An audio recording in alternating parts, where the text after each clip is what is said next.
साल 1979 में साइबेरिया में कुछ मजदूर एक कोयले की कान में माइनिंग कर रहे थे।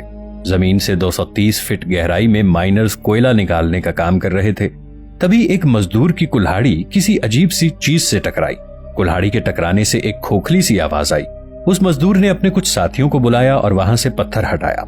इस जगह के पीछे एक खुफिया सुरंग का रास्ता था। वो रास्ता कहां जाता था किसी को कुछ मालूम नहीं था। मजदूर रास्ते का पीछा करते रहे और वहां उन्हें एक चेंबर मिला। इस चेंबर के अंदर एक अजीब सा सुकून था। पूरे चेंबर में सिर्फ पत्थर का एक ताबूत रखा हुआ था। इस ताबूत के अंदर कुछ ऐसा मिला जिसे देखकर हर कोई हैरान रह गया। ऐसी मिस्ट्री लोगों ने पहली बार देखी थी।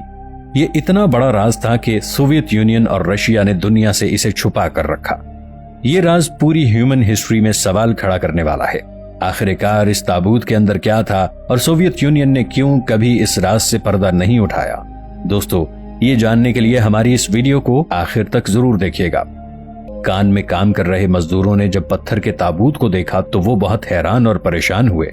उन्होंने फौरन ही माइन के हेड अलेक्जेंड्रा मैसाजुलिन को इस ताबूत के बारे में इत्तला दी।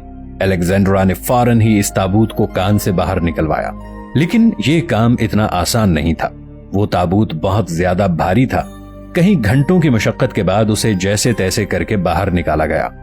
अलेक्जेंड्रा को लग रहा था कि ये एक बहुत बड़ी दरियाफ्त हो सकती है, इसलिए उसने ताबूत के बारे में लोकल अथॉरिटीज को इत्तला दे दी। मगर तब ताबूत बाहर निकालने के बाद उसके दिमाग में ये सोच आई कि अगर गवर्नमेंट ने उससे ये ताबूत ले लिया तो इसके अंदर मौजूद खजाने से वो महरूम हो जाएगा। उसे लग रहा था कि ताबूत के अंदर बेशकीमत हीरे, मोती, जवाहरात, सोना और जेवरात वगैरह होंगे। उससे रहा नहीं गया और उसने लालच में आकर ताबूत को खोल दिया। ताबूत को खोलते ही पहले तो अंदर से एक चमक नजर आई और फिर वहां पर खड़े सभी लोग हैरान हो गए। किसी को अपनी आंखों पर यकीन नहीं हो रहा था। असल में वो ताबूत एक कब्र थी। उसके अंदर एक लड़की की डेड बॉडी रखी हुई थी। आमतौर पर कब्र से मिलने वाली बॉडी गल सड़ चुकी होती है, पूरी चमड़ी सूख चुकी होती है, सिर्फ हड्डियों का एक ढांचा रह जाता है। लेकिन पत्थर की कब्र के अंदर लड़की की जो बॉडी थी वो बहुत अच्छी हालत में थी। उसे देखने के बाद ऐसा बिल्कुल नहीं लग रहा था कि वो किसी मुर्दा लड़की का जिस्म है, बल्कि ऐसे लग रहा था जैसे कोई लड़की सो रही हो। लड़की की उम्र 25 से 30 साल के दरमियान थी। उसकी स्किन दूध जैसी सफेद थी और वो देखने में बहुत खूबसूरत लग रही थी। स्किन पर कोई रिंकल नहीं थे और फेस ग्लो कर रहा था। नीली आंखें और लंबे बाल लड़की की खूबसूरती में इजाफा कर रहे थे। गांव के लोगों ने पहली बार इतनी खूबसूरत लड़की देखी थी। लड़की ने सफेद रंग का लिबास पहना हुआ था और वो लिबास ऐसे कपड़े का बना था जो जमीन पर कहीं भी नहीं पाया जाता था। इस कब्र की खास बात यह थी कि इस लड़की का जिस्म एक पिंक कलर के लिक्विड के अंदर रखा हुआ था। लोग बातें करने लगे कि हो सकता है ये कोई जादुई लिक्विड हो जिसकी वजह से लड़की की लाश अब तक महफूज है। साथ ही लड़की के सर के किनारे एक ब्लैक कलर का बॉक्स रखा हुआ था। 1969 में लोगों को टेक्नोलॉजी की कोई इतनी खास मालूमात नहीं थी। बाद में पता चला कि वो ब्लैक बॉक्स दरअसल एक स्मार्ट डिवाइस थी। इस लड़की के बारे में जानने के लिए लोगों की दिलचस्पी बढ़ती जा रही थी। गांव के लोगों ने मिलकर इस लड़की को प्रिंसेस टिसल का नाम दिया। दरअसल टिसल इस डिस्ट्रिक्ट का नाम हुआ करता था। आसपास के गांव के लोगों तक जब ये खबर पहुंची तो वहां पर हुजूम इकट्ठा होना शुरू हो गया। इसी दौरान गांव का एक शख्स आगे आया, ताबूत में मौजूद पिंक लिक्विड को हाथ में लेकर पी गया। उसने बताया कि इस लिक्विड का ना तो कोई टेस्ट है और ना ही कोई स्मेल है। कुछ दिन के बाद पता चला कि जिसने वो लिक्विड पिया था वो आदमी पागल हो गया है। उसकी जहनी हालत बहुत ज्यादा बिगड़ गई है। वो अजीबोगरीब हरकतें करने लगा था, यहाँ तक कि वो अपना घर भी नहीं पहचान पा रहा था। वो सर्दी और गर्मी में भी फर्क नहीं कर पा रहा था और इसी वजह से साइबेरिया की कड़कड़ाती सर्दी में उसकी मौत वाक़ई हो गई। ताबूत के सुराग के कुछ घंटों बाद वहां कुछ असर और रसूख वाले लोग अपने साथ पुलिस, आर्मी और फायर ब्रिगेड लेकर पहुंच गए और इस पूरी जगह को अपने कंट्रोल में कर लिया। उन्होंने कहा कि इस ताबूत के अंदर कोई वायरस या इन्फेक्शन हो सकता है, इसलिए इससे पीछे रहें। गांव के लोग डर गए और जगह खाली करने लगे। अथॉरिटीज हेलीकॉप्टर के जरिए इस ताबूत को एयरलिफ्ट करना चाहते थे। उन्होंने एक मिलिट्री हेलीकॉप्टर भी मंगवाया, लेकिन वजन बहुत ज्यादा होने की वजह से हेलीकॉप्टर वो वजन नहीं उठा सकता था।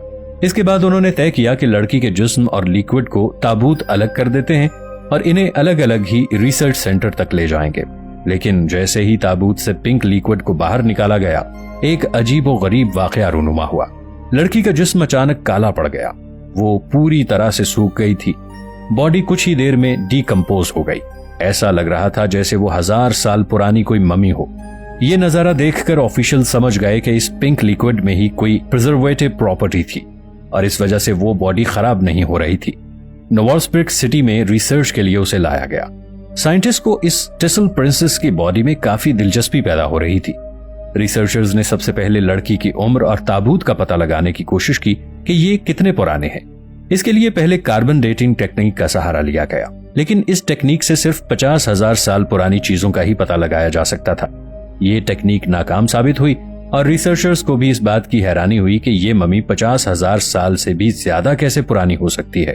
उस जमाने में लोग ना तो पत्थरों का ऐसा ताबूत बना सकते थे और ना ही लिक्विड बनाने के बारे में उन्हें कुछ मालूमात थी। साइंटिस्ट ने फिर भी अपनी रिसर्च जारी रखी और किसी न किसी तरीके से इस लड़की की बॉडी की उम्र का पता लगाया। नाजरीन, रिसर्च में चौंका देने वाली चीजें सामने आई। इस लड़की की बॉडी 80 करोड़ साल पुरानी थी। ये सुनकर सभी हैरान रह गए। नाजरीन, 80 करोड़ साल पहले इस जमीन पर कोई ह्यूमन लाइफ एग्जिस्ट नहीं करती थी। यहाँ तक कि डायनासोर्स के जाहिर होने से भी करोड़ों साल पहले की बात है। 80 करोड़ साल पहले समुद्र की गहराइयों में हल्के फुल्के जानदारों की पैदाइश हुई थी। ऐसा कहा जाता है कि ह्यूमन लाइफ 3 लाख साल पहले शुरू हुई थी। ऐसे में इतनी पुरानी लड़की की बॉडी का मिलना कैसे मुमकिन है? ये सवाल रिसर्चर्स को परेशान करने लगा। इस बॉडी ने पूरी ह्यूमन हिस्ट्री पर ही सवालिया निशान खड़ा कर दिया था। कुछ रिसर्चर्स ने तो यह दावा किया कि वो ताबूत और इस लड़की की बॉडी जमीन की नहीं थी, बल्कि वो किसी और दूसरे सैयारे से जमीन पर लाई गई थी। वो किसी ऐसे सैयारे से आई होगी जहां सूरज की रोशनी बहुत कम पड़ती होगी, इसलिए लड़की का रंग दूध जैसा सफेद था। कुछ रिसर्चर्स ने लड़की की बॉडी को बताना शुरू कर दिया। ये खबर आने के बाद तहलका मच गया था। ये खबर मीडिया में काफी सुर्खियां बटोरने लगी। अखबारों में कहीं आर्टिकल्स पब्लिश हो रहे थे। हुजूम को बढ़ता देखकर यूएसएसआर ऑफिशियल्स ने एक स्टेटमेंट जारी कर दी और इसमें इस खबर को फेक बताया गया और अखबारों में छपने वाली खबरों को भी एडिट करवा दिया गया। जब ये सब कुछ चल रहा था तो बॉडी पर रिसर्च करने वाले एक प्रोफेसर रजावचक गांव आए थे। गांव के लोगों ने उनको ताबूत और इस टिसल प्रिंसेस के बारे में बताया था। गवर्नमेंट ऑफिशियल्स को जब इस बात का पता चला तो उन्होंने प्रोफेसर को धमकाना शुरू कर दिया और प्रोफेसर को अपना मुंह बंद रखने के लिए कहा। साथ ही गांव के लोगों को यह हिदायत दी गई कि आज के बाद कोई भी इस बारे में बात नहीं करेगा। वक्त गुजरता गया और लोग इस ताबूत और इस पर किए जाने वाली बातों को भूलने लगे। 1991 में सोवियत यूनियन खत्म हो गया और अब मीडिया को फ्रीडम ऑफ स्पीच के राइट्स मिल गए थे। 2002 में एक न्यूज़पेपर पर इस डेड बॉडी को लेकर एक आर्टिकल छपा। फिर लोगों का ध्यान इस जानिब हुआ। A lady who is 800 million years old, इस नाम से आर्टिकल अखबार में छापा गया था। रूस की खुफिया एजेंसी केजीबी के रिटायर्ड कर्नल के हवाले से आर्टिकल पब्लिश हुआ था। एक बार फिर 3 सदियों पुरानी कब्र के बारे में लोग बातें करने लगे। मीडिया हाउसेज में ये एक पॉपुलर स्टोरी बन गई थी। आर्टिकल में यह भी बताया गया था कि कैसे इस ताबूत को बाहर निकालने वाले सभी मजदूरों की अजीब तरीके से मौत वाक़ई हुई थी। कोई एक्सीडेंट में मारा गया तो कोई पानी में डूबकर मरा। इन सब खबरों के दरमियान एक जियोलॉजिस्ट ने बताया कि साल 1973 में सोवियत यूनियन को ऐसी 2 और कब्रें मिली थीं, लेकिन इस चीज की खबर आम आवाम तक नहीं पहुंचने दी गई। जिस माइन से वो कब्र मिली थी वहां पर काम करने वाले सभी माइनर्स की जगह नए माइनर्स को दे दी गई थी। ऐसा भी कहा जाता है कि इन तमाम वाकयात की तस्वीरें भी ली गई थीं और वीडियोस भी रिकॉर्ड की गई थीं, लेकिन वो तमाम चीजें गवर्नमेंट ने कभी लीक ही होने नहीं थी। इन तमाम बातों को रूस ने राज ही रखा। नाजरीन, आज भी टिसल प्रिंसेस की बॉडी और इस पत्थर के ताबूत का राज सुलझ नहीं पाया। कुछ लोगों का कहना है कि स्टोरी पूरी तरह से फेक है, वहीं पर कुछ लोग इसे सच्ची कहानी बताते हैं। जिस गांव से ये बॉडी मिली थी वहां पर पत्थर का एक मेमोरियल भी बनाया गया है। कई सबूत इन दावों को अयां भी करते हैं, लेकिन सवाल यह है कि इस बॉडी के बारे में वहां की गवर्नमेंट को ऐसा क्या पता चला जो इस बारे में उन्होंने दुनिया से छुपा कर रखा है। मुमकिन है कि वक्त के साथ साथ इन तमाम सवालात के जवाब भी मिल जाएं। आपको क्या लगता है? क्या ये टिसल प्रिंसेस वाकई ही 80 करोड़ साल पहले जाहिर हुई थी और इस डेड बॉडी का राज कोई सुलझा पाएगा या नहीं? हमें कमेंट सेक्शन में जरूर बताइएगा।